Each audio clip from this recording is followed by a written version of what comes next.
ter a oportunidade, cara, tá contribuindo aí com a nova geração aí de profissionais, né? Falar um pouquinho aí da minha experiência, né? Trocar esse conhecimento aí com vocês. Deixa eu compartilhar. Vocês estão vendo minha tela? Estamos sim, Rodrigo. Vamos lá, pessoal. Então, qual que é o objetivo aqui hoje? É falar um pouquinho aí de gestão ágil de projetos, né? Então, a ideia é a gente comparar aí com o modelo tradicional, ou alguns chamam de modelo aí adaptativo, que seria o ágil, versus o preditivo, que é o tradicional. Uma dúvida aqui, pessoal, só para a gente alinhar bem aqui o contexto. Quem aqui que não conhece nada de gerenciamento de projeto? Manda uma mensagem aqui no chat, só para ver a necessidade aqui de fazer um pouco de um overview aqui para não ficar perdido aí no contexto. Então, todo mundo, então, pelo menos um pouco conhece, né? Vamos lá. Um outro ponto, pessoal, alguns momentos aí da palestra, a gente vai fazer umas interações, algumas perguntas, tirar a opinião de vocês, né? Então, gostaria muito aí da contribuição de todos. Vamos lá, vou falar um pouquinho. Na verdade, o Xarai já apresentou. Na verdade, eu sou de Campo Belo. Tem uma foto minha aqui no Esparta, né? Glorioso aí. E, na verdade, saí de Campo Belo em 97, mas a família toda tá aí, sempre estou aqui. Até coloquei aqui que muitos aí, na verdade, algumas pessoas nem me conhecem por Rodrigo, né? Tem um apelido que chama Digão aí, que normalmente até minha família em Campo Belo vamos falar assim, eu sou mais conhecido como Digão. Então, gosto muito aí de aventuras, de viagens, futebol, tenho um hobby aqui de produção de cerveja e gestão de projeto, eu gosto muito, tanto na parte de educação, trabalho como professor, na profissão também, e eu acho que ele pode agregar muito na parte pessoal também. Acho que gestão de projeto e agilidade a gente pode incorporar aí na nossa vida pessoal, que a gente vai ver tudo, praticamente tudo é projeto, né? Então, você vai fazer um casamento, uma viagem, você pode tratar isso como um projeto e levar aí como um modelo de vida, né? Profissionalmente, o Rodrigo falou um pouquinho, então eu formei no Inatel, a gente formou na mesma época lá, Santa Rita, né? Você formou um semestre antes, né, Rodrigo? Acho que junto com Isso, o um pessoal. semestre. A gente formou em 2001, então eu tenho uma formação técnica, então a gente formou em engenharia elétrica com ênfase em telecom. Porém, depois eu comecei minha jornada na área de operação, manutenção em plantas aí de telecomunicações. E em primeiro momento um pouco de parte técnica e depois eu já migrei para a área de gestão. Então, trabalhei muito tempo, até que em 2008, na área de operação manutenção. E depois que realmente eu conheci, comecei a fazer um MBA em gestão de projetos e aí foquei em gestão de projetos. No primeiro momento, no modelo tradicional, que é uma família aí do PMI, a gente vai falar um pouquinho o que é isso. E agora a gente vê uma mudança, a gente vai falar muito sobre isso, porque essa mudança aí do modelo tradicional ágil, o que é o melhor, o que é pior, a gente vai ver muito isso na palestra. E depois hoje eu tenho focado aí, trabalhei em grandes projetos, tive a oportunidade de trabalhar numa construção de uma refinaria na Petrobras, depois na NEC, que é uma fornecedora de equipamento de telecom, depois uma empresa farmacêutica, recente agora, e tem o que? Um mês que eu trabalho no PMO, é um escritório de projetos da Ultragás.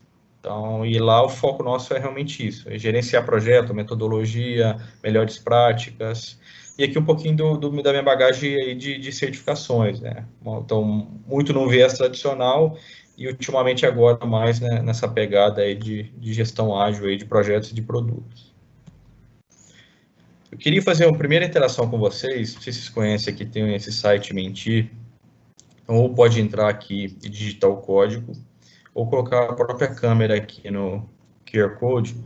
Eu queria entender, até para entender um pouquinho de vocês, o que vocês entendem, em uma palavra aí, o que é agilidade em projetos? Vamos lá, 2 minutinhos aí para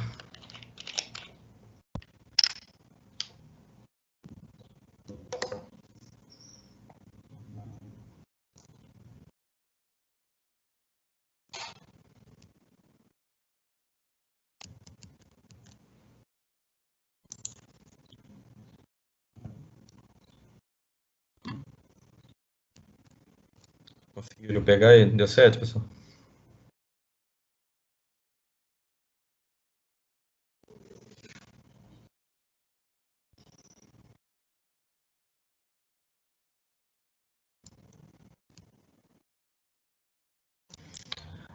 Tem uma aqui, foco.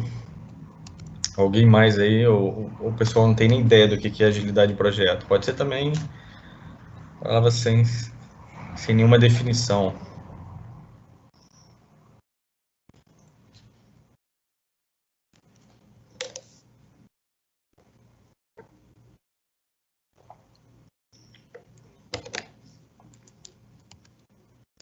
Planejamentos, foco. Que mais aí?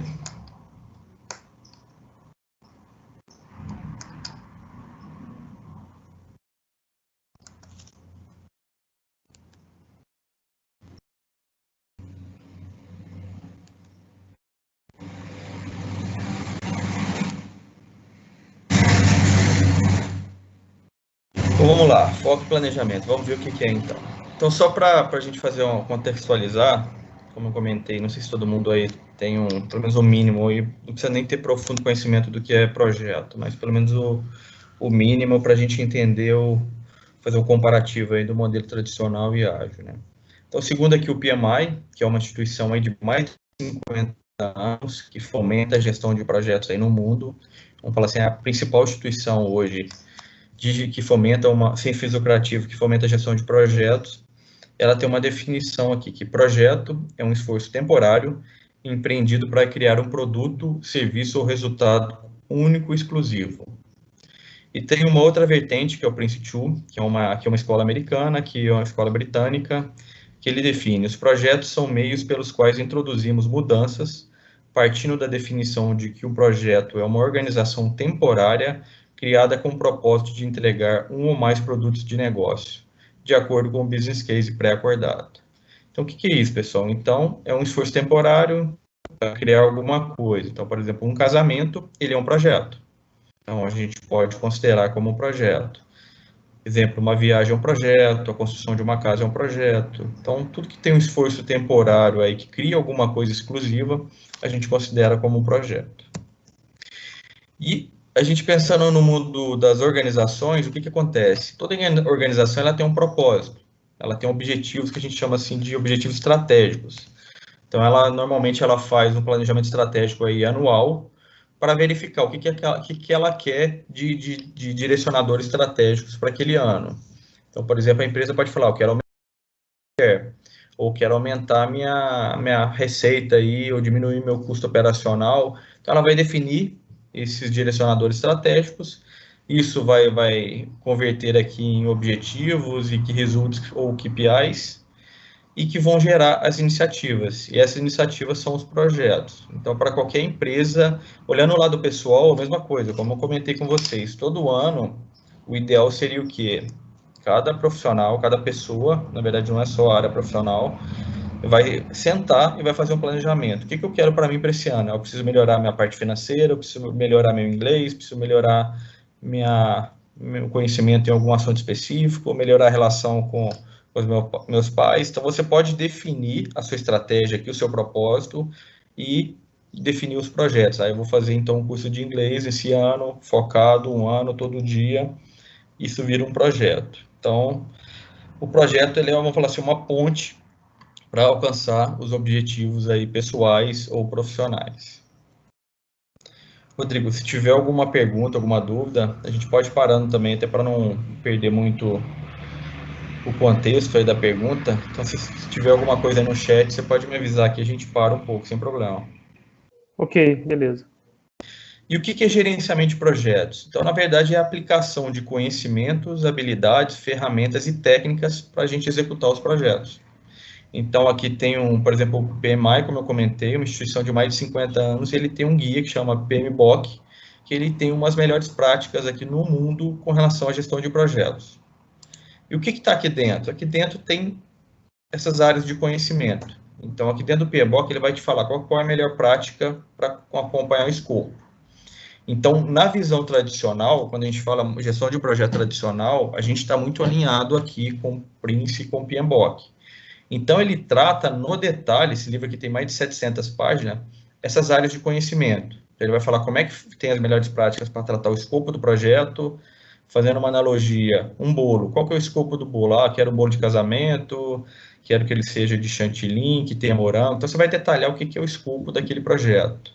O tempo, você vai definir, esse bolo tem que ficar pronto para o meu casamento, que é daqui a 3 meses. Então, você vai ter uma definição aqui de colocar isso na linha do tempo para controlar. Que, por exemplo, você vai fazer uma Olimpíada, você tem um prazo definido, uma restrição muito grande para executar aquele projeto até aquele tempo. E, normalmente, as empresas, elas fazem um planejamento e ela tem alguns marcos que ela precisa finalizar, pode ser ter marcos legais ou marcos até alinhados ao objetivo estratégico. Aquisições são contratações, então, melhores práticas para fazer a contratação de um fornecedor, fazer a gestão de um contrato. RH, melhores práticas para fazer recursos humanos. Na verdade, os projetos são feitos de pessoas. Quem conduzem, quem faz tudo acontecer são pessoas. Então, tem que ter um ponto forte aqui de recursos humanos. Partes interessadas são todos os envolvidos. Então, por exemplo, identificada casos bem críticos aí no noticiário. Então, quando você vai construir alguma coisa que tenha, por exemplo, vou construir uma barragem que tenha um grupo indígena lá. Então, o grupo indígena é uma parte interessada. Então, você tem que trabalhar com ele, é a melhor prática para fazer a gestão, para não atrapalhar, não travar o seu projeto. Comunicação é o ponto, acho que, mais importante dentro de um projeto. Você tem que comunicar entre as pessoas para as coisas andarem, principalmente quando o projeto vai aumentando o tamanho de pessoas. Aquele caso que eu comentei com vocês da refinaria, a gente está falando de 30 mil pessoas trabalhando no mesmo projeto. Na verdade, era mais que um projeto, era um programa. Então, a comunicação aqui, ele fala as melhores práticas para tratar a comunicação. Riscos, então eu tenho que avaliar riscos para mitigar possíveis problemas que eu vou ter no futuro. Então, tem todo uma orientação sobre riscos. Custo é financeiro. Qualidade, também não adianta eu entregar, por exemplo, um bolo de casamento que ele começa a desmanchar no meio do casamento. Então, você tem que definir alguns itens de qualidade aqui para garantir entregar um produto de qualidade para o cliente. E a integração que vai fazer o elo, vai fazer a conexão com todos esses pontos. Exemplo, dependendo do risco que eu achei aqui, eu posso definir uma resposta para mitigar aquele risco que vai afetar o custo do meu projeto. Então, não estava pensando em fazer aquele seguro, por exemplo, não estava na linha de base de custo e vai aumentar o custo do meu projeto. Então, eles são totalmente integrados. Então, qualquer coisa que você mexe de um ponto, ele pode afetar o outro. Então, basicamente isso, aqui dentro você tem mais de 40 e tantos processos, então é um book bem grande. Você precisa usar ele na totalidade? Não, você vai usar de acordo com o contexto do seu projeto. Tamanho, se for um projeto de fazer um casamento, ele tem uma necessidade, se for um projeto de fazer um churrasco outro, de construir uma casa outra, de construir uma refinaria muito mais. Então, você vai adequar de acordo com a sua necessidade. Como eu comentei, é melhores práticas, não é um método que você tem que seguir ele by the book. Aqui, ele mostra um pouquinho um ciclo de vidas de um projeto. Então, normalmente, num projeto, como eu comentei, modelo tradicional preditivo, ele tem uma fase inicial de iniciação, e aqui dentro do PMBOK ele vai mostrar quais são os processos aqui das áreas de conhecimento que você tem que trabalhar na iniciação. Depois você tem um período longo de planejamento, então você faz um tempo grande de planejamento, depois começa a execução, e no final você tem o encerramento do projeto. Como a gente comentou, ele é temporário. Para ser um projeto, ele tem que ser temporário, entrega aqui um item específico aqui no final. E você vai fazer todo o monitoramento e controle ao longo dessas fases. Então, a característica muito grande é um planejamento bem, vamos falar assim, custoso. Então, você tem um prazo grande de planejamento. Então, normalmente, você tem projetos aqui de 2 anos, 3 anos. Esse é uma tendência do modelo mais preditivo, onde você tem um conhecimento bem profundo do que se você quer executar. Dúvidas, pessoal? Algum ponto com relação a projetos? Tem alguma pergunta, Rodrigo? Não, por enquanto não colocaram nada aqui não. Beleza, então vamos entrar agora. Só que o que está acontecendo, pessoal? A gente está mudando um pouco aí, vamos falar assim, o cenário do mundo, ele está mudando. A gente vai falar um pouquinho sobre isso. Então, como eu comentei, gestão de projetos é muito antigo. Então, tem gente que fala, por exemplo, projeto lá de ir para a Lua.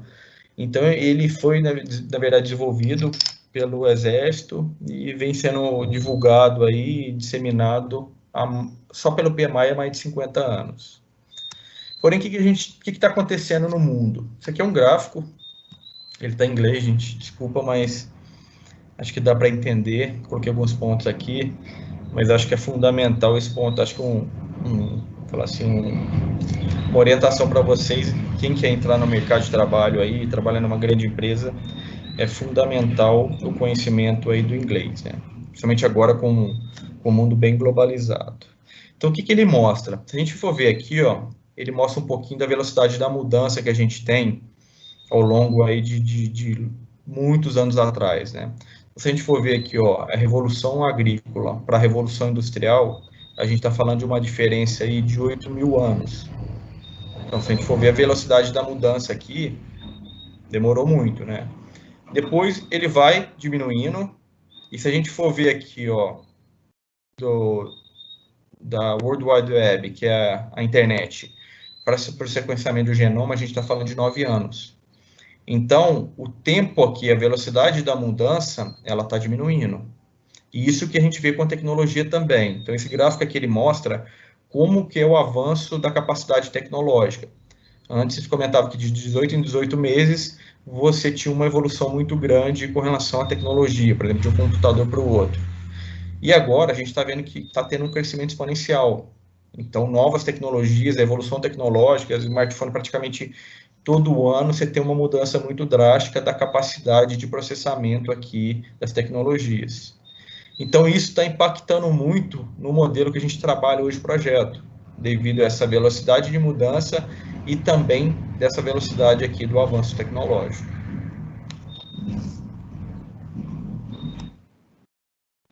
Aqui tem um outro gráfico da Gartner, que ele trata muito de tecnologias emergentes. Então, só para a gente entender um pouco isso, esse aqui é um gráfico de 2018. Ele mostra a curva aqui de uma tecnologia emergente. Então, vou pegar um exemplo aqui. Aqui ele fala da expectativa aqui. Então, por exemplo, a nossa expectativa com relação à tecnologia. Então, por exemplo, uma coisa que está muito em alta hoje é 5G. Está até aqui, ó, mostrado. Então, tem uma expectativa muito grande com relação ao 5G. Porém, as tecnologias emergentes, ela tem um gráfico aí de expectativas que começa bem forte, uma expectativa muito alta. Depois, ela realmente não encontrou ainda, vamos falar assim, o fit com o mercado.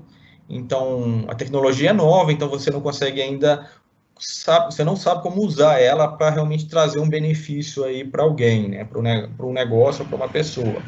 Então, ela cai, a expectativa, ela vem aqui para baixo, aqui, tipo, quase... some, ninguém fala mais dela. Quando vê, ela começa a subir de novo, e aqui é o ponto crucial, que é realmente ela, vamos falar assim, ela encaixou, entendeu a necessidade do mercado, e ela entra realmente aqui, junto com a economia e para a sociedade. Então, vou dar um exemplo aqui, claro, tem o 4D. Lembra quando falaram aí de impressora 3D? Então, começou um boom muito forte com relação à impressora 3D, e aí o que acontece? Daqui a pouco ele sumiu, ninguém fala mais nada. Então, antigamente falava, a gente vai conseguir construir uma casa com impressora 3D, construir um órgão humano com impressora 3D. Vai fazer uma carne, um bife, você consegue imprimir um bife numa impressora 3D. Só que para gerar expectativa, para realmente ir para o mercado, isso demora um tempo. E pode ser que isso não aconteça. Então, esse gráfico mostra que realmente tem isso e mostra a incerteza que a gente tem com relação às tecnologias que estão vindo. Podem funcionar ou não. Isso a gente vai ter que o quê? Testar, tentar identificar aonde pode ser usada aquela tecnologia para que realmente ela encaixe e vire realmente uma coisa assim de mercado, né? E aqui ele mostra, por exemplo, se a gente pegar aqui a impressora 4D, ele está falando que para chegar nesse platô aqui de realmente estar, vamos falar assim, tá no mercado, está disponível, está sendo utilizado, é mais ou menos 10 anos. Então, esse ciclo, e pode ser que isso não aconteça, né? Esse aqui é um estudo. E algumas outras já estão, por exemplo, a realidade aqui aumentada, ela já está num processo aí de começar a subir de novo, um progresso para entrar realmente numa economia, virar realmente vamos falar assim, um serviço ou um produto aí que a gente possa usar durante aí algum item, alguma atividade. Com isso, pessoal, o que acontece? A gente hoje está num mundo absolutamente complexo. Não sei se vocês já ouviram falar do mundo VUCA, né? Então, várias tecnologias novas. E essa tecnologia nova, ela muda o comportamento e os padrões de consumo. Então, a gente está falando, por exemplo, de Airbnb, de Uber, e cada dia você vê uma maneira diferente, um padrão diferente, uma inovação diferente para fazer alguma coisa. Isso mudou totalmente como você faz a gestão do seu projeto, porque você entrou aqui numa incerteza muito grande, numa complexidade muito grande, que há 50 anos atrás, se a gente for ver aqui no gráfico, era bem mais tranquilo, né? Essa mudança, tanto a velocidade da mudança quanto a capacidade tecnológica, ela não era tanto exponencial quanto é hoje. Esse aqui é um outro gráfico bem interessante, e ele mostra aqui as startups unicórnio, né? Aquelas que têm um valor aí acima de $1 bilhão.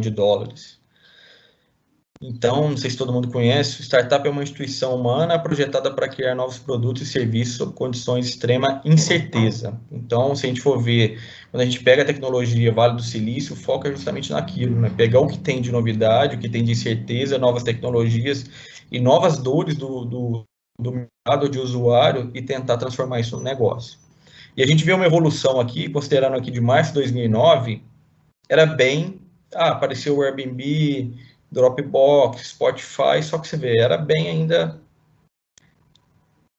vamos falar assim, pontual. E depois a gente vê assim, um volume de startups, a gente está falando aqui só de unicórnio, né? São startups de sucesso. O volume, assim, bem maior do que no início aqui, principalmente aqui, considerando aqui março de 2019.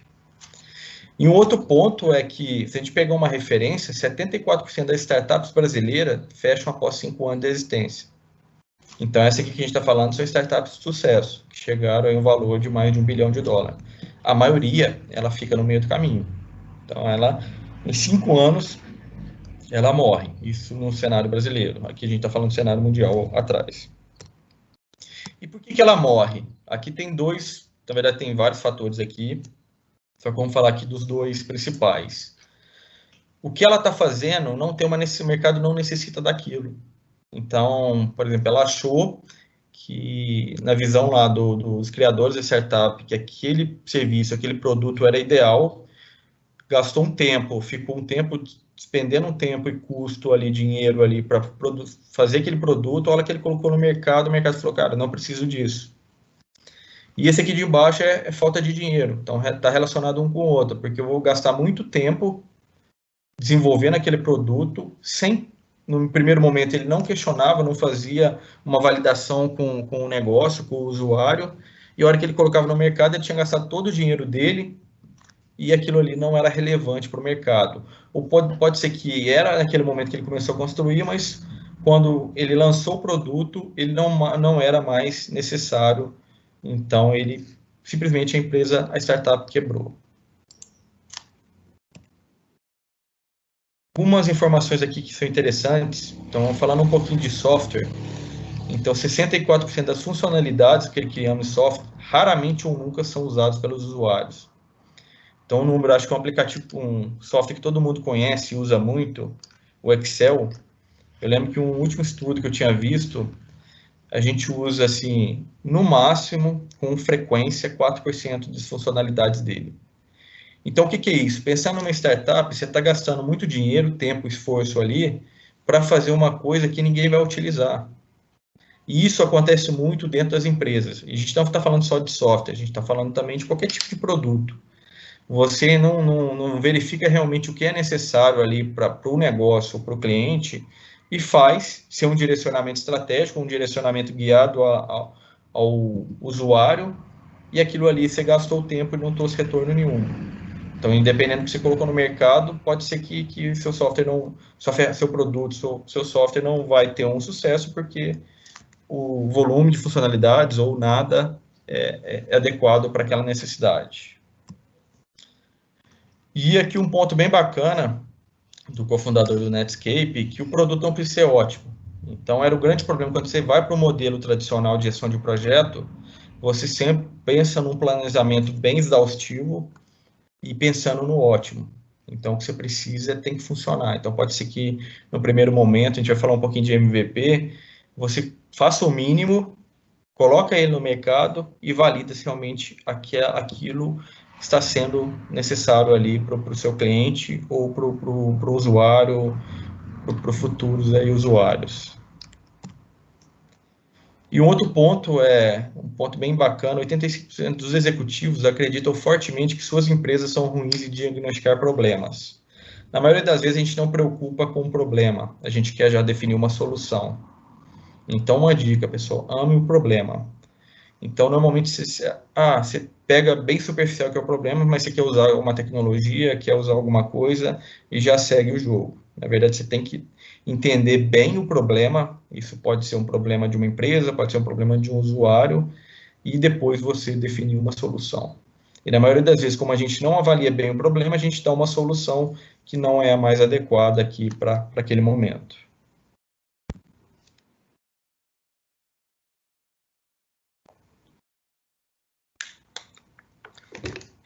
E o que isso traz de transtorno?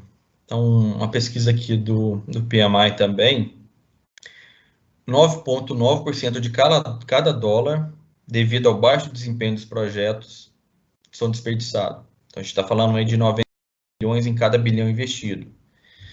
Isso aqui fala somente de gestão ágil de projeto? Não, aqui está falando do todo, de gestão de projetos como um todo. E a gente vai ver quando usa um, quando usa o outro. Então, a gente tem uma oportunidade muito grande, e acredito que no dia a dia de vocês, quem está trabalhando, sabe que esse número é muito real. Então, eu vejo na minha empresa, a gente perde muito dinheiro por falta de desempenho na gestão dos projetos. Por falta de comunicação, por não entender realmente o problema que precisa ser resolvido, por vários fatores, por falta de recurso qualificado, por falta de qualificação técnica. Então, são vários fatores que trazem esse retorno. Então, eu lembro quando eu trabalhava na Petrobras, o número era bem gritante, eu nunca esqueço. Quando você está construindo uma plataforma de petróleo, a plataforma ela produz 150 mil barris dia. Então, se ela fica um dia parada, se você atrasar a entrega da plataforma para começar a operação, você está falando de 150 mil barris por dia que você está perdendo. Então, você está deixando de trazer e de retorno para a empresa. Então, se você atrasou o cronograma em um mês, você imagina a conta, 150 mil barris dia, vezes 30, vezes o valor do barril, o prejuízo que está trazendo para a empresa. E esse é comum em várias e várias empresas. O João Cotter aqui vamos falar assim, uma referência com relação à liderança e gestão.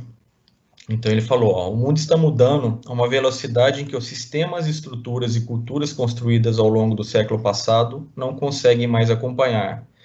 Então o modelo de trabalho, o modelo de gestão que a gente tinha anteriormente, antes dessas mudanças, ele atendia bem, porque a gente viu o tempo, a velocidade da mudança era muito grande. Então, você tinha tempo de se organizar, de planejar, de fazer todo aquele trabalho de planejamento bem detalhado. Agora, não. Então, a gente tem uma mudança, sim, dependendo do momento, ela é um espaço de tempo muito curto. Então, tem um trabalho aí, pessoal, que fala de educação aí, e tecnologia. Se você, por exemplo, começa um curso agora de tecnologia e vai formar daqui 5 anos, com certeza o conhecimento que você aprendeu não é mais válido, porque a tecnologia ela é muito dinâmica. Então, de ano em ano, dependendo do projeto, se você for esperar fazer um planejamento, uma execução que demora 1, 2 anos, para você colocar o produto no mercado, ele não vai mais ser... pode ter perdido o time. Então, você já tem outras tecnologias que já avançaram e você não tem mais aquela necessidade do seu projeto, do seu produto. E o que aconteceu? Com isso, estava tendo muito problema.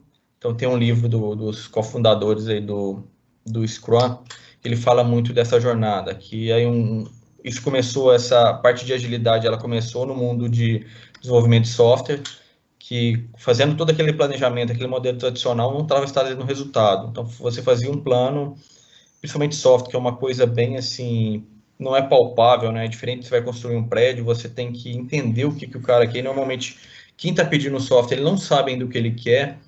Então, juntaram grupos aí de cabeções, de super especialistas em desenvolvimento de software, e se reuniram e falaram, a gente precisa criar um modelo diferente de fazer gestão de projetos.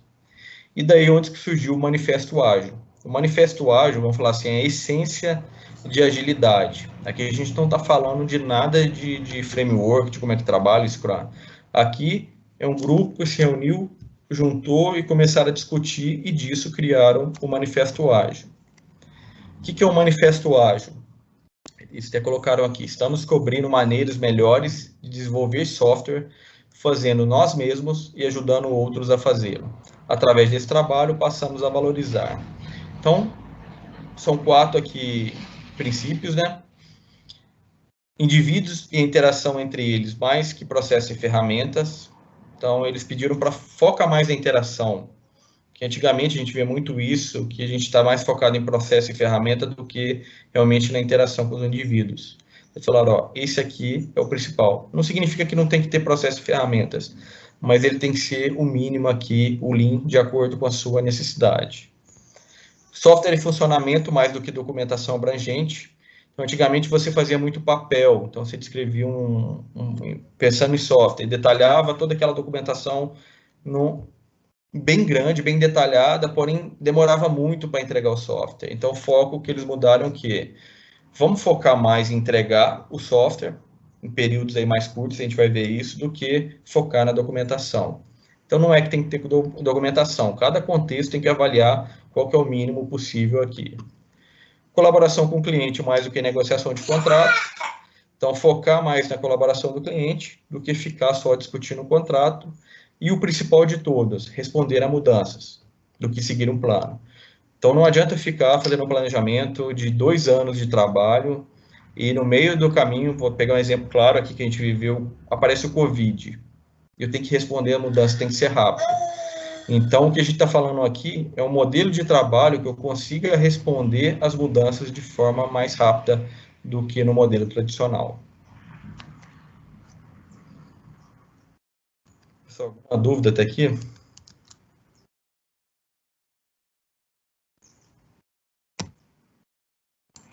Então, vamos seguir. E aí, em 2011, esse livro aqui também super recomendo, Startup Enxuta, do Eric Ries, que ele criou um modelo, como a gente viu anteriormente, voltando aqui bem rápido, naquele quadro aqui, das startups, né, 74% aqui fecham, e o principal ponto aqui é que realmente o mercado não precisava daquilo ou faltava dinheiro, né, fluxo de caixa. E aí o Eric Ries, lá no Vale do Silício, ele criou a metodologia, o ciclo de Lean Startup, que a ideia é o quê? Eu vou ter uma ideia, eu vou construir um produto, depois a gente vai ver isso aqui bem alinhado com o modelo de MVP que foi criado por ele. De acordo com o MVP, eu vou medir para ver se realmente eu estou no caminho certo, porque a gente viu anteriormente, existem certezas hoje em dia, principalmente de modelo de negócio, de tecnologia, então eu não consigo ter a certeza se aquilo ali vai ter um resultado, meu produto vai ter sucesso ou não. Então tem que construir o mínimo produto viável, medir ele. O que é medir? Colocar realmente junto ao negócio, ou ao cliente, ao usuário, para ela me dar um retorno, para me aprender, para me ver se realmente estou no caminho certo ou não. Cara, não teve sucesso nenhum, ninguém aceitou, então eu vou voltar, eu vou pivotar, ou eu vou continuar esse ciclo fazendo várias funcionalidades. E a essência disso, o que é? É o famoso MVP, que é um produto mínimo viável. Então, como eu comentei, na hora que eu tenho a ideia, eu crio o MVP, já faço ele, coloco ele já em produção, daqui eu vou começar a medir, por exemplo, um site. Eu estou conseguindo vender aqui naquele site, o meu produto realmente está sendo bem aceito? Sim, ou não está. Eu vou voltar aqui, eu posso mudar totalmente a ideia, ou eu posso ir incrementando aqui, incorporando novas funcionalidades ou novas ideias junto ao meu produto. E o que é o MVP? O MVP, ele está aqui no meio, então está aí no meio do valioso, factível, então valioso aqui como negócio, factível tecnicamente de execução e usável o usuário aqui, realmente para ele é usável. Então, se a gente fazer uma analogia aqui bem grotesca, pensando aqui num carro, em vez de eu começar a construir no modelo tradicional, então aqui de cima seria o modelo tradicional, o objetivo do meu usuário pode ser que ele quer um carro para fazer ir para o trabalho. Pensando nessa linha, eu poderia estar começando, por exemplo, com um skate, com um patinete, com uma bicicleta. Aqui ele já vai conseguir ir para o trabalho antes do que no modelo tradicional, que eu estou montando ele de uma maneira diferente. A ideia aqui do modelo MVP é construir alguma coisa alinhada com o que ele precisa naquele momento. Pode ser que ele consiga ir de skate para o trabalho, ou patinete, isso era muito comum em São Paulo, né? Pessoas largaram o carro, começaram a ir de patinete, que tinha disponível lá em alguns pontos de São Paulo. Então, mudar um pouco a visão de entregar só no final aquele produto para o meu cliente. A ideia é entregar desde o início alguma coisa e eu já vou testando, principalmente quando eu não conheço, são tecnologias novas, e modelos também, não só a tecnologia, mas novas necessidades, que eu vou realmente validando se aquilo é importante ou não, se está alinhado ou não com a necessidade realmente do mercado. Vou passar um videozinho aqui que ele explica um pouco. Na verdade, ele é uma comédia, só que tem tudo a ver com o modelo de MVP. Depois eu explico um pouco. Ele fala é uma paródia aqui do Waze. Está escutando o áudio?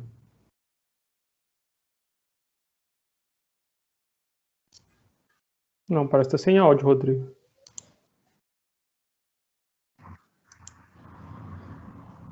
Também não, né? Acho que vou ter que compartilhar de novo aqui.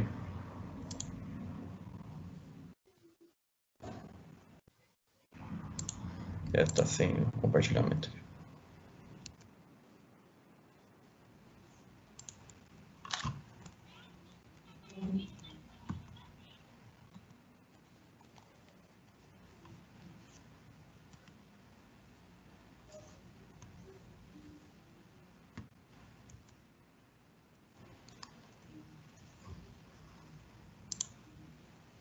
Nossa, como que é o nome da rua mesmo? Esconde. Agora deu. Jurumi. Ah lá, pintou atendimento. Rua Visconde de Jurumim, 747. Passa o guia aí. Vamos ver isso aí. Vai olhando pra mim onde é que o cara tá. Porra, Zé, vai olhando onde o cara tá, porra. Vai ajudando aí. Olhando aqui, cara. Aí o cara tá lá na rua Sócrates. Ixi, o cara tá em Interlagos. Deixa eu ver onde é que fica essa Visconde de Jurumim. Vila Formosa. Ah, é Vila Formosa mesmo. Eu já morei lá. Nossa, não é possível. Que demora. 4B, TH. Aqui. Nossa, rapaz, mas peraí. Que horas você acha que ele chega? 19, 12, 19, 17. Será? E eu já errei alguma vez? Tudo pronto. Vamos. Até que enfim. Vamos pegar a Avenida Washington Luiz. São Paulo. Cara, na boa, o que faz uma pessoa atravessar a cidade às 6 horas da tarde? Não é uma emergência, ele tem merda na cabeça. Total. Vire À direita em 300 metros. Na boa, você acha que isso aqui, esse pedacinho aqui é 300? Com certeza, cara. Cada dedo é 100 metros. E o mindinho compensa por a bola. Ah, tá.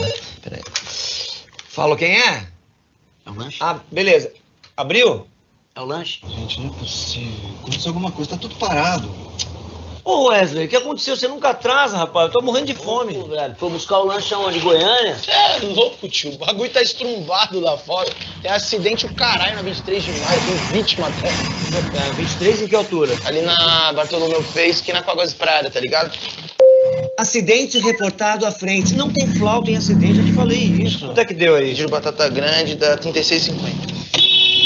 Porra, cacete, meu. Ai! Moral, esse maluco aí tá indo na Visconde de Jurumim? Tá, por quê? Ixi, tá fudido. Eu não falei? É quente mesmo.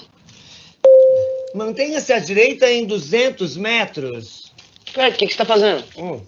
Pegar Bandeirantes. Bandeirantes, tá maluco, velho? Aqui, ó, só dá pra pegar Bandeirantes. Não, mano, essa hora fala pra ele pegar ali a Francisca de Paula Brito, é mó adiante, já corta caminho pra caralho. Não, total, minha avó mão nela. Porra. Novo cálculo da rota. Vire à direita em Francisca de Paula Brito. Ô, tem radar nessa esquina aí, avisa esse maluco aí. Tem gostão. Porra, velho, toda hora você come bola com esse negócio de radar, meu, desse jeito você vai fuder a gente, cara. Amanhã mesmo esse maluco aí tá baixando o Google Maps. Aí, vem cá. Tá me chamando a atenção, Zé? É brincadeira, só faz tocar essa flautinha ridícula aí e vai entrar numas comigo. Pô, cara, só tô dando um toque só. Baixa a bola aí, ô caçulinha. Mantenha-se à direita em Afonso da Stragnoli Taunay. Você disse?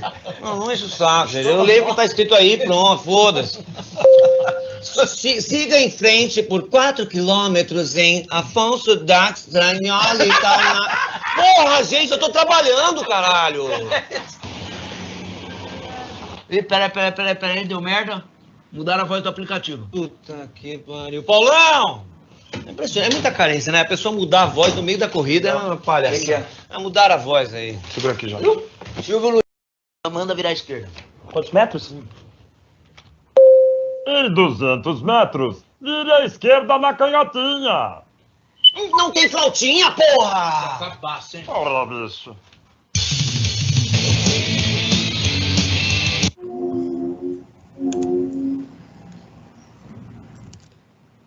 Então, pessoal, isso aqui é uma paródia, só que é a realidade de várias startups. Então, vou dar um exemplo aqui. Agora eu não me lembro se é a EasyTax ou a 99. Como é que eles começaram? Eles não tinham ideia. Então, surgiu uma ideia, falar, será que a gente montar um aplicativo que vá buscar, fazer o que o Uber faz hoje, o que a EasyTax faz, um táxi, será que vai dar certo? Eles falaram, não sei, vamos testar. Então, o que eles construíram? Construíram um site, que na verdade o site era só um formulário. Então, a pessoa entrava lá, pedia pelo site, e aí preenche o formulário, eles ficavam realmente lá no escritório, lá com o laptop, opa, pediu aqui. Eles ligavam para o táxi e falavam, ó, busca tal pessoa em tal lugar. E fazia o pagamento direto, né? Então, isso foi um teste. Então, quando a gente fala de MVP, justamente é isso. É o mínimo viável que eu tenho que colocar no mercado para me verificar se aquela hipótese, aquilo que eu estou pensando, aquela ideia, se realmente é válido ou não para seguir. Então, várias empresas hoje de sucesso começaram com isso. Um outro exemplo clássico, assim, muito clássico, é o iPhone. Quando o iPhone lançou, ele não tinha o mínimo, ele não tinha todas as funcionalidades que tinha um Nokia da época. Então, coisas mínimas, básicas, da ligação do celular mesmo, como o telefone, ele não tinha. Só que ele tinha uma coisa a mais, que ele chama de um diferencial, o wall, né? Que era aquele modelo, touch, e ele colocou mesmo assim, e ele validou a hipótese, viu que estava no caminho certo e seguiu. E como a gente comentou que a velocidade está muito grande, se eu demoro muito e fico procurando esse MVP, ou não vou nessa linha de MVP, de querer fazer o produto com o mais completo possível, vai vir outro player no mercado e vai colocar aquela ideia, aquela inovação, e aí ele vai sair na frente.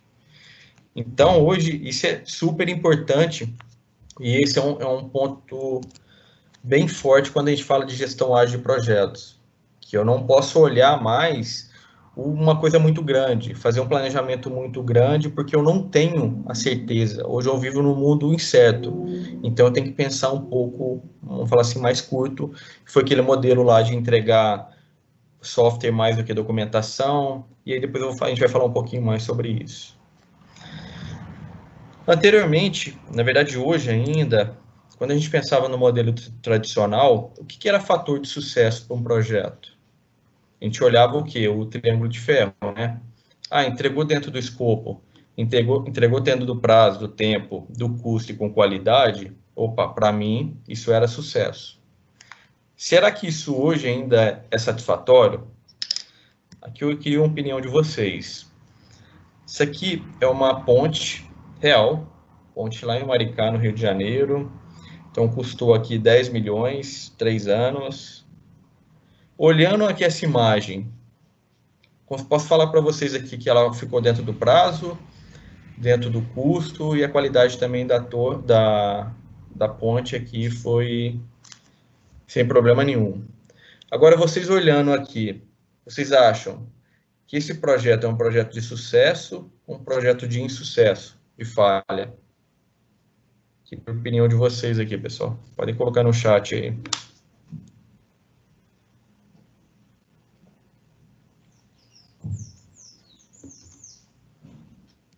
Lá, vamos colaborar, hein, gente?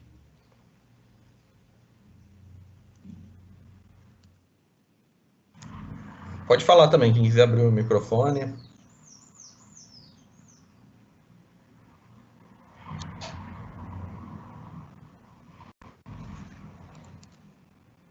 Ninguém tem opinião, gente? Não é possível. A turma tá dormindo, Rodrigo. Então, acho que assim, falha total, né? A gente tá vendo os carros aí dando essa volta aí, ó, e a ponte tá, digamos, liberada e ninguém tá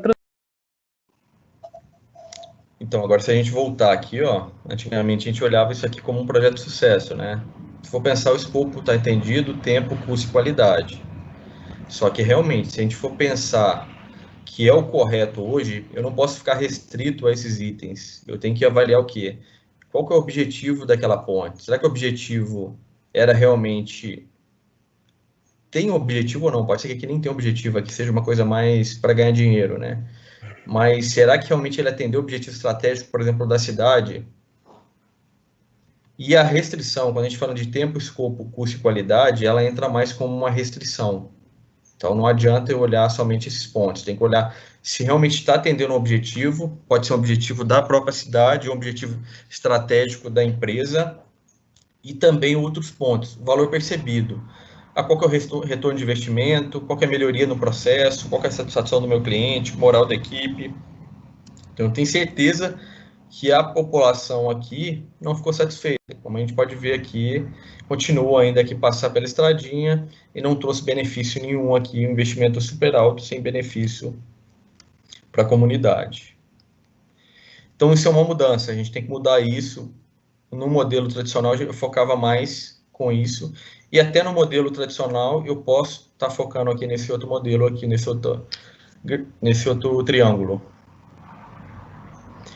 E agilidade, pessoal, o que que é? De uma forma bem resumida, quando a gente fala dessa mudança de mindset, dessa mudança de tradicional para agilidade, é a capacidade de se adaptar rapidamente às mudanças.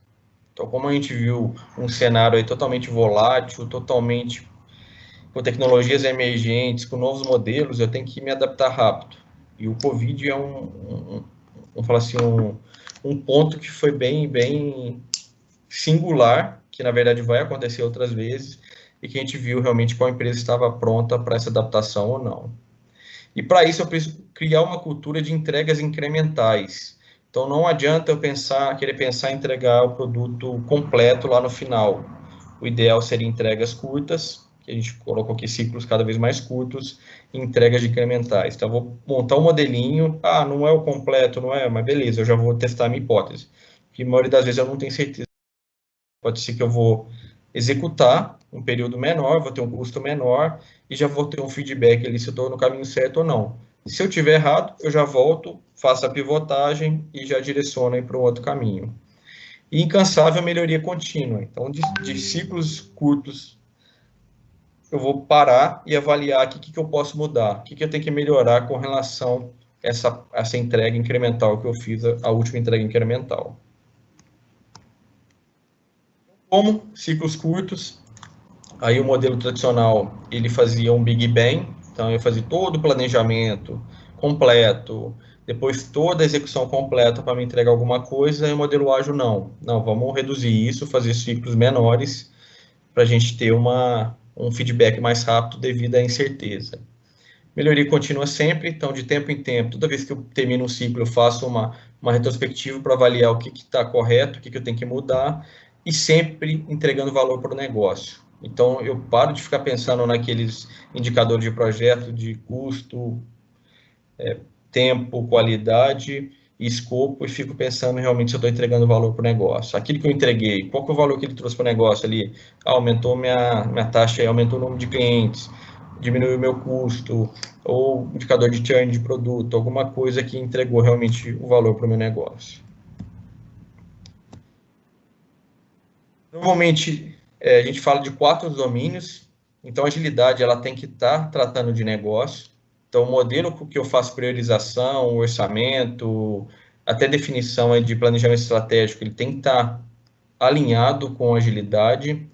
A cultura das pessoas também, que a gente muda o mindset, para de pensar em fazer o todo e pensar ciclos menores, incrementais. Então, isso é forte, principalmente a gente que veio de uma cultura lá tradicional, que a gente viu aí um pouco antes, que não existia essa necessidade de mudanças tão frequentes. Já para uma startup isso é fácil, porque ela já foi criada com essa cultura de agilidade. Então, ela não tem problema nenhum com isso. O problema é você pegar uma empresa muito grande, que trabalhava no modelo aí do mindset tradicional, e fazer essa virada, né? Então, a cultura é muito forte. Modelo organizacional, então eu vou definir modelos de trabalho aqui alinhados com agilidade. Então, quando a gente fala do modelo de gestão de projeto mais focado com o PMBOK, eu estou um modelo mais tradicional, então não está alinhado com essa cultura de agilidade, e a gente vai ver, tem outros frameworks, Scrum, Kanban, que fortalece para me trabalhar nesse modelo aqui de mindset, de uma agilidade. E o técnico, a qualidade. Então, quando você fala de desenvolvimento de software, outra coisa, você tem que ter também um skill técnico aqui forte, porque não adianta nada. Todos os 3, e tecnicamente você não entrega um produto de qualidade. Pode ser um software, pode ser qualquer outro tipo de produto. Aqui, essa figurinha, ela mostra esse ciclo completo, né? Então, quando a gente está falando, pensando aqui no rio, né, chuva, o ciclo inteiro aqui a gente tem uma hipótese, uma ideia, que ela, a maioria das vezes, ela é muito incerta, pode ser outras, tem algumas que são incertas, outras não, mas a gente está falando aqui mais da parte de incerteza. Então, ela é incerta, o que vai acontecer? A gente vai ter que selecionar algumas, e aí tem o famoso upstream, que é onde você vai definir qual a ideia. Então, você vê muito aqui no Discovery, identificando qual hipótese é melhor, isso através de pesquisa com o usuário, jornadas de Inception, para você entender qual que é a hipótese que está mais, vamos falar assim, mais próxima da realidade. Depois que você escolheu aqui no upstream, você vai para o downstream, que é o que? Realmente executar. Pode ser o desenvolvimento de um software. Só que aqui, eu não preciso pensar no software completo agora. Eu vou pensar numa parte dele, vou executar a parte dele, vou ter um feedback se aquele realmente eu estou no caminho certo ou se trouxe o retorno financeiro esperado, e aqui eu vou fazer nesse ciclo sempre. Então, é a mesma coisa, vou pegar a analogia de uma casa, que o foco a casa não é um modelo ágil, mas em vez de eu construir a casa inteira, eu posso fazer o quê? Eu vou construir primeiro o banheiro, então, eu vou lá, valido, tá certo o banheiro, entreguei o banheiro, aí eu vou entregar para o meu cliente, ele vai ver se está tudo ok, depois eu volto, vou fazer o quarto, depois eu volto, vou fazer a sala. Então, eu vou fazendo em ciclos para mim fazer a validação se realmente eu estou indo no caminho certo. Até a própria casa, se for pensar, a hora que a gente está fazendo a ideia, a gente ainda não tem certeza do que a gente quer, né? E na maioria das vezes, muitas vezes, no meio do caminho, tem várias mudanças, ou uma mudança que você pediu, que o próprio pedreiro entendeu que tinha que ser feito ali e fez, né? Mas o foco aqui, quando a gente fala agilidade, são mais esses cenários de incerteza. Quando você tem uma coisa muito certa, não cabe. Você pode ir mais num modelo mais preditivo.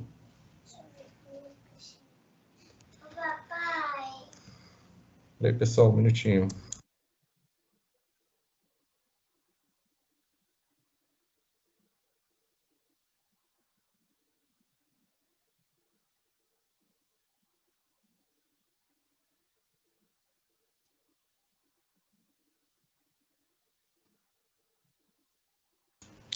Desculpa aí que eu tô com a minha filha hoje. E aqui, pessoal, tem um relatório que foi feito que mostra o resultado, o que eu tenho de benefício em trabalhar de uma forma ágil. Então, ele mostra alguns números aqui, são pesquisa mundial. Então, 70% maior habilidade para gerenciar mudança de prioridade. Então, significa o quê? Eu estou com o meu projeto, ele tem uma definição ali, ou tem vários projetos. No meio do caminho aconteceu o que aconteceu com o Covid, eu tive que mudar totalmente meu plano. Então, aqueles projetos que estavam em andamento, teve que ser parados, pegar novos projetos aí para atender a necessidade do Covid. Então, a empresa que tem esse mindset, que trabalha dessa forma ágil, ela consegue fazer isso com mais facilidade do que uma empresa no modelo tradicional. Aumenta a visibilidade, transparência e alinhamento. Então, fazendo isso, eu consigo aumentar, e aí os métodos vão ajudar a ter essa transparência. Posso usar um Kanban, posso usar uma Inception, então tem várias ferramentas que eu posso ajudar aqui para aumentar essa transparência e alinhamento. Maior velocidade do time to market, então aquilo que eu comentei, quando eu vou criar um produto novo, principalmente quando a gente está falando de inovação, eu não foco em tentar fazer todas as funcionalidades ao mesmo tempo, só para depois colocar ele no mercado. Eu vou focar no que eu entendo que é o MVP, que é o mínimo viável que eu preciso colocar para me validar aquela hipótese. E o iPhone foi um caso totalmente de sucesso, né? Ele não esperou, ele tinha menos funcionalidades do que o Nokia da época, mas ele tinha um diferencial, e ele queria testar se realmente isso estava correto. Então, ele foi o primeiro, depois vieram outras que vieram com essa proposta de ideia do touch, né? Então, isso é maior velocidade do mercado e aumento da satisfação da equipe, porque o modelo de trabalho não é mais o comando e controle, a gente vai falar um pouquinho disso. É um modelo diferenciado de autonomia, de um time multifuncional, de autogerenciável. Então, com isso, eu consigo aumentar aqui a satisfação da minha equipe. Aqui, desafios. Foco aqui, não vou entrar em detalhe, o principal dele é resistência da organização à mudança, porque já vem trabalhando no modelo já antigo, e qualquer mudança tem essas barreiras. A cultura... Pessoal...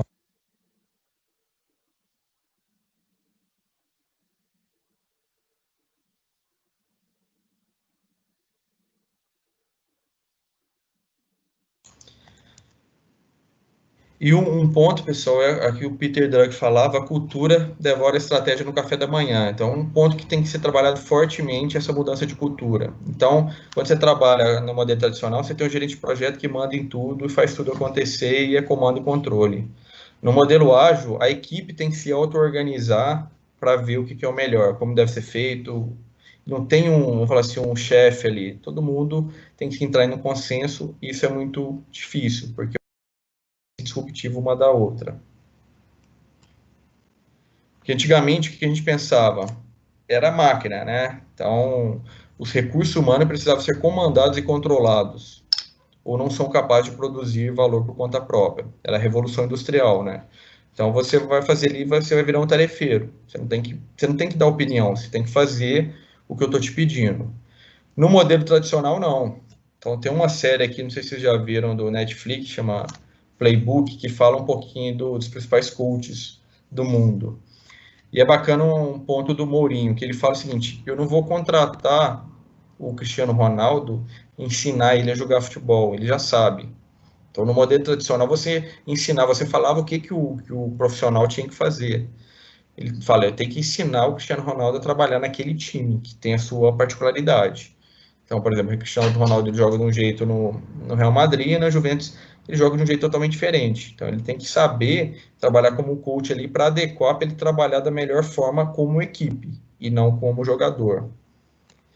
Outro também faz bem marcante do Jobs é: eu não vou contratar uma pessoa que é especialista ali para fazer, ela me ensinar ela o que tem que fazer, né? Então, eu estou contratando porque a pessoa sabe o que tem que ser feito. Então, isso é um pouco da mudança de cultura quando você vai para o modelo ágil. E para isso, a liderança ágil tem que mudar. Então, eu tenho que parar de comandar, de fazer comando e controle, eu tenho que só indicar a direção através de objetivos estratégicos ou metas. Autonomia para a equipe ela tem que ser autônoma para resolver sozinho, então não tem mais aquela figura de gerente de projeto mandando o que tem que ser feito e como deve ser feito. Motivar os indivíduos, cada indivíduo tem uma motivação diferente, tem gente que por grana, tem gente que por meritocracia, por uma recompensa diferente, então cada um tem um jeito diferente de se motivar, então o líder tem que entender e fazer aquilo de acordo com cada profissional. E é o famoso líder 3.0, então se vocês quiserem saber um pouquinho, tem a metodologia lá do Manage 3.0 que fala muito dessa liderança aí 3.0. E aqui, pessoal, vamos lá. Queria fazer uma brincadeira com vocês. Se a gente fosse colocar uma figura aqui, quem que representa o modelo tradicional e quem que representa o modelo ágil? O que vocês acham? O Messi está mais para o tradicional ou ágil. Eu queria entender um pouquinho o porquê. E o Usain Bolt também. Se quiserem falar também, abrir o microfone. Vamos acordar um pouquinho no sábado aí à tarde. O que vocês acham? Quem que tem mais características do ágil, mais outro do tradicional?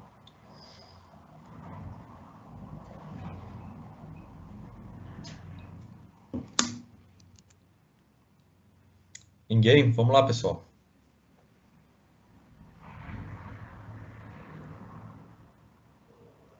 Por que, André? O que você acha disso?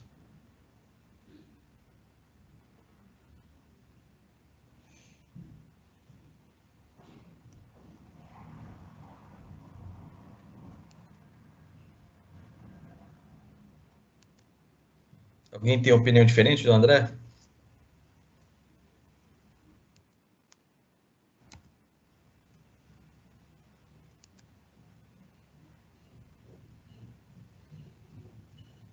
Falou tudo aí, André. É isso mesmo. O que acontece? Com o modelo tradicional, se eu tenho uma previsibilidade, se eu tenho entendimento da minha jornada ali, do meu objetivo, eu posso seguir sem problema nenhum com o modelo tradicional. A gente pegar o modelo do Usain Bolt, o que acontece? Ele tem que correr os 100, 200 metros ali, em linha reta. É muito previsível, ele sabe o que tem que ser feito, ele sabe quantos passos que ele tem que correr, como é que ele tem que sair. Ele pode planejar a nível de detalhe, passo a passo, contar, porque ele tem uma previsibilidade muito grande. Agora, quando o Messi entra para um jogo, é totalmente imprevisível, ele não sabe o que ele vai enfrentar. Então, pode acontecer de tudo. Então, ele tem que se adaptar de acordo com a necessidade da partida, e ele não tem essa previsibilidade, ele vai ter que adaptar, ele sabe disso. Então, pode chegar no momento que vai três pessoas marcando ele, ou 5 ou 10, cada um vai montar um estilo de jogo para ele, e ele tem que se adaptar de acordo com a necessidade daquele contexto. Então, o André acertou de cheio. Isso é a diferença entre os dois. E aí, gente, agora a gente está falando de métodos. Então, no início a gente falou da essência, o que que é, e o método é uma parte só quando você vai fazer uma transformação ágil. Então, aí no mercado, cara, você tem vários métodos, tem Scrum, tem Safe, tem SAP Activate, tem Kanban, o próprio Prince tem o lado do Prince Agile, PMBOK também tem essa pegada do ACP, e aí você vai escolher de acordo com o seu contexto. Então, eu vou passar um aqui, e aí, até coloquei uma frase aqui, definição de processo, regra e métodos não é a coisa colorida, onde tudo se encaixa de forma perfeita. O nome disso é Lego. Então, não é simples também, você tem que avaliar melhor, pode ser que no primeiro momento você vai entrar com ele híbrido, entra com um pouco do PMBOK com Scrum, ou entra com Kanban dentro do modelo tradicional para você começar a medir o fluxo e entender, mas é um ponto de partida. Então, hoje o mais utilizado, falando de método ágil, é o Scrum. E o Scrum, o que que é? Então, quando a gente vê, é muito simples, cara. Saiu agora a revisão do guide do Scrum, se não me engano, são 18 ou 13 páginas do novo. E ele fala que a ideia é o quê? Você tem 3 papéis, você tem o Product Owner, que é o dono do produto, é que vai definir o que tem que ser feito através do backlog do produto, o time de desenvolvimento que vai executar, e o Scrum Master, que ele garante que todo esse framework está acontecendo. E nada mais é que o quê? Criou o backlog, que nada mais é que todo o escopo necessário que tem que ser feito para aquele produto. Você faz uma reunião de planejamento e define o que vai ser feito naquele mês, porque uma sprint ela pode ser de 1 a 4 semanas, como a gente falou, ciclos curtos, então ele trava. O framework fala que você só pode trabalhar até 4 semanas. Então você tem que pensar o que você vai entregar nessas 4 semanas. Já no modelo tradicional, não. Você planejava para entregar, pode ser 1, 2 anos, e entregava só no final. Aqui não, o foco é entregas curtas, ciclos curtos, incrementais. Então eu vou definir o que ser feito, executa de 1 a 4 semanas, sendo que a gente tem uma reunião diária com todos da equipe para discutir o que está acontecendo, e no final eu tenho aquilo que foi combinado aqui no planejamento da sprint entregue para validação. Aí aqui a gente faz uma revisão do produto, realmente verificar o que foi o objetivo daquela sprint foi entregue no final, e uma retrospectiva para avaliar o que a gente pode fazer de melhor do que a gente fez nessa sprint.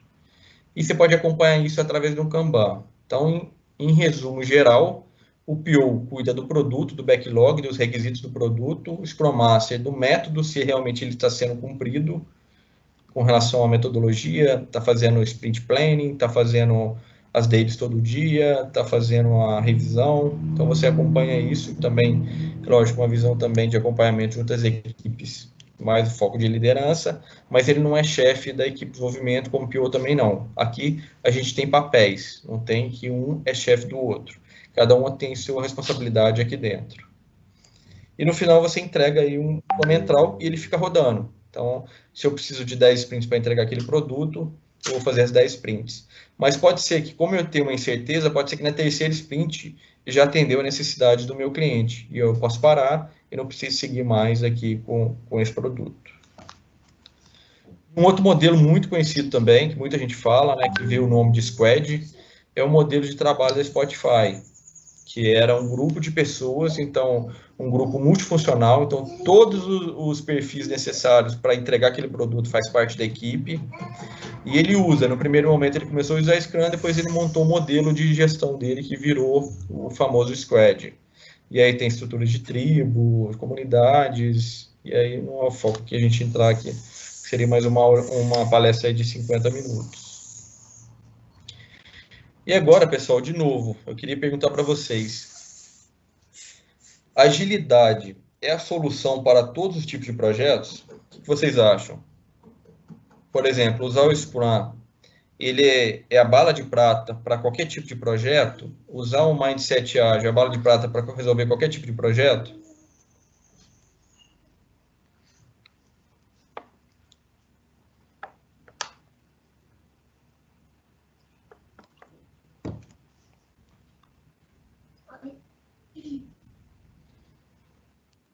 Vou colocar aqui no chat também, pessoal.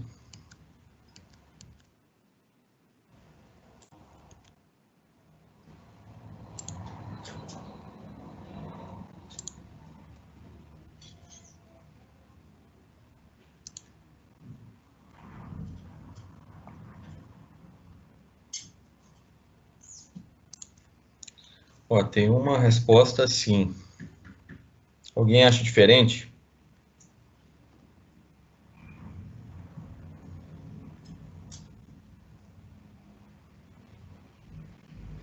Qualquer tipo de projeto a gente consegue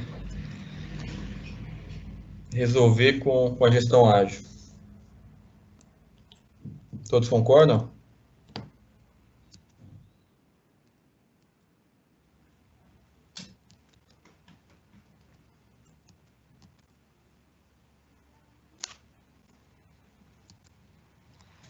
Então vamos lá. Aqui tem um outro framework que chama Knefin, que ele trata aqui 4 quadrantes.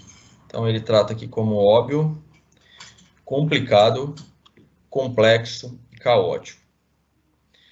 Então, qual que é a ideia, cara? Quando a gente está falando de uma coisa que é muito óbvia, pegar um exemplo aí, por exemplo, vou construir um prédio, uma construtora que faz um prédio e alguns até fazem um prédio várias vezes, né? Muito igual. Então, ele já tem um conhecimento muito grande daquele projeto. Então, nesse caso, não existe a necessidade de eu trabalhar com modelo ágil. Posso focar aqui com melhores práticas, porque é uma coisa muito previsível, que é o comparativo que a gente falou aqui com o Bold e com o Messi, né? Para ele é muito previsível, ele vai correr 100 metros, não tem obstáculo, não tem nada, ele sabe o que ele vai ter que fazer e não vai ter nada diferente daquilo ali. Então, o melhor nesse caso é usar o modelo preditivo, o modelo tradicional. E alguns no complicado aqui a gente já começa a mudar um pouquinho. Ele fala ainda dos processos complicados, quando é complicado usar melhores práticas, e pode ser quando está migrando para cá, para o complexo, que usa o adaptativo. Então, quando a gente está nesse cenário desse de óbvios ou complicado, você vai ter, mas com um especialista, com expertise, você consegue deixar claro, mais evidente ali, mais óbvio o que é o escopo, o ideal é usar o modelo tradicional preditivo. Agora, quando você está nesse meio aqui de complexo, vindo por complicado, aí realmente o adequado é o ágil adaptativo. Porque eu não tenho ideia ainda, não tenho previsão daquele escopo, por exemplo, se aquele vai dar certo ou não, daquela tecnologia, então eu preciso realmente fazer um check, validar a minha hipótese. E quando você está no caótico, cara, aí não tem nada. Aí é só se quem puder, é o caso quando aconteceu, por exemplo, coronavírus. Cara, você não conhece, não tem reação, até tem um amigo que dá um outro exemplo, quando você encontra uma ursa com um filhote no meio aí do mato. Cara, não tem melhores práticas, não tem nada, você não tem como direcionar. Então, aqui é fazer alguma coisa para tentar chegar aqui no complexo, sair desse mundo caótico para mim conseguir fazer alguma coisa aqui. Poderia usar, por exemplo, um design thinking, alguma coisa para tentar cair no mundo complexo. Mas não é bala de prata, gente. Ágil, quando a gente fala de ágil, não é bala de prata. Você tem que entender o contexto do projeto para ver qual é a melhor abordagem. Se você pega um modelo ágil e traz para uma coisa que é muito óbvia, que é best practice, você está usando, pode ser que não tenha sucesso, porque não é a melhor ferramenta, o melhor método aqui para atuar nesse projeto. Alguma dúvida, pessoal? Alguma pergunta? E para fechar, pessoal, eu queria fazer uma última pergunta aqui, ó, voltando àquela primeira que a gente fez. Agora eu queria ver se realmente vocês entenderam, né? Definir uma palavra aqui, o que é agilidade em projetos, diante do que a gente falou aí.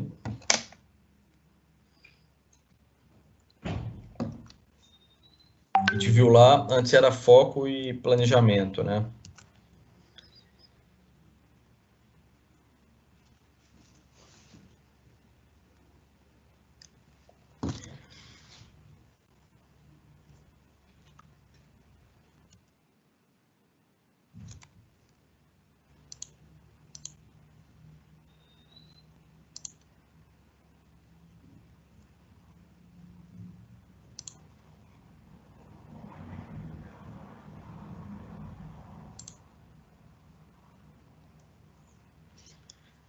Melhor escolha.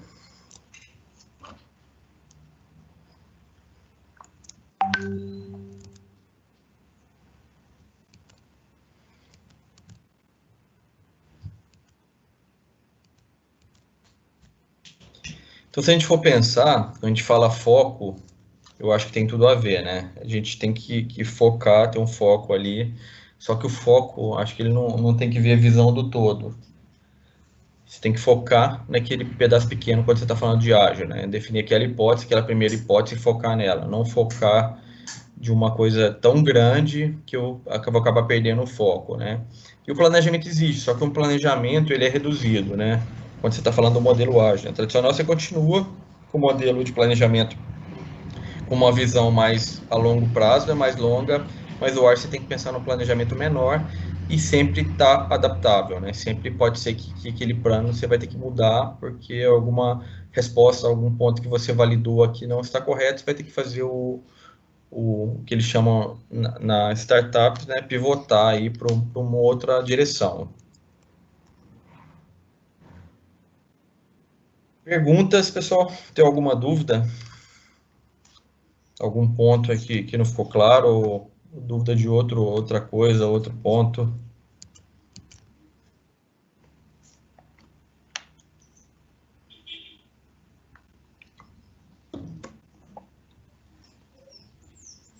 Enquanto o pessoal pensa na pergunta, tem só para fechar aqui, pessoal, acho que é mais uma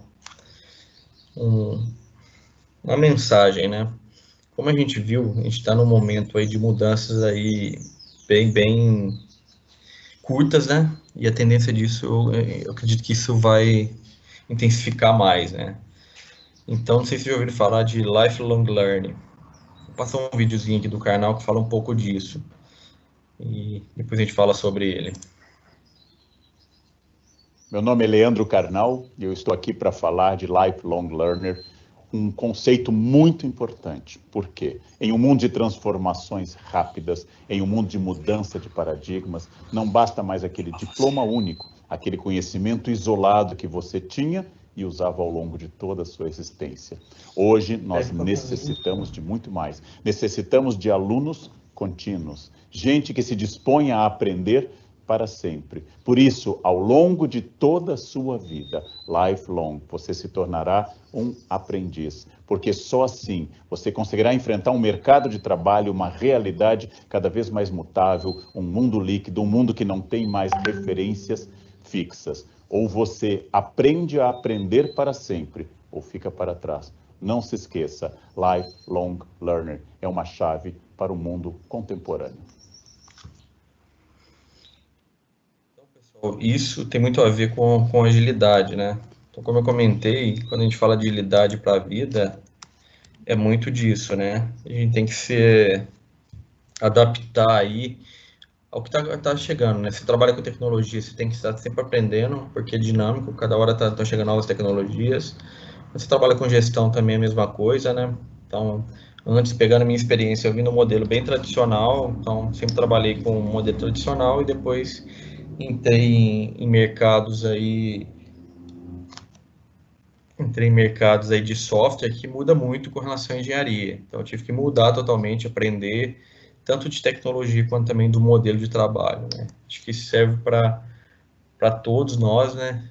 E a jornada, por exemplo, vocês estão terminando agora uma graduação ou pós, e isso daqui a pouco você vai ter que fazer outra, aprendendo, sempre estar estudando para estar preparado aí para as novas tendências aí do mercado, né?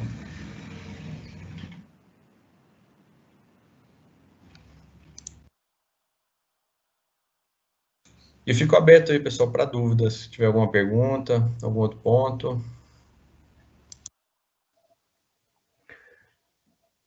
Rodrigo, enquanto o pessoal aí não se manifesta, eu queria novamente agradecê-lo, tá? A gente sabe, assim, como se diz, todas as ocupações que tenho e você se dispor a estar participando num sábado à tarde, então, assim, realmente já demonstra aí um diferencial, digamos, né? Não só você, como os que estiveram aqui com a gente essa tarde participando, alguns professores, né, e alguns alunos, né? Então, eu acho que a pessoa que está aí disposta a aprender para sempre, ela já começa a demonstrar isso em situações como essa, em oportunidades como essa, tá? Então, mais uma vez, muito obrigado pela participação, pelo seu conhecimento, muito bom te ouvir, né, ver aí a sua evolução, né, desde que a gente saiu lá, digamos, da graduação, né, e te desejar aí muito sucesso, tá? Sucesso profissional, sucesso na vida. A gente tem, assim, um grau de amizade aí, e eu sei que você é muito merecedor de tudo isso que está colhendo aí, tá? Muito obrigado realmente, tá? E valeu. Se alguém quiser fazer algum comentário, fiquem à vontade, eu tenho certeza que o Rodrigo vai se dispor a responder da melhor forma possível.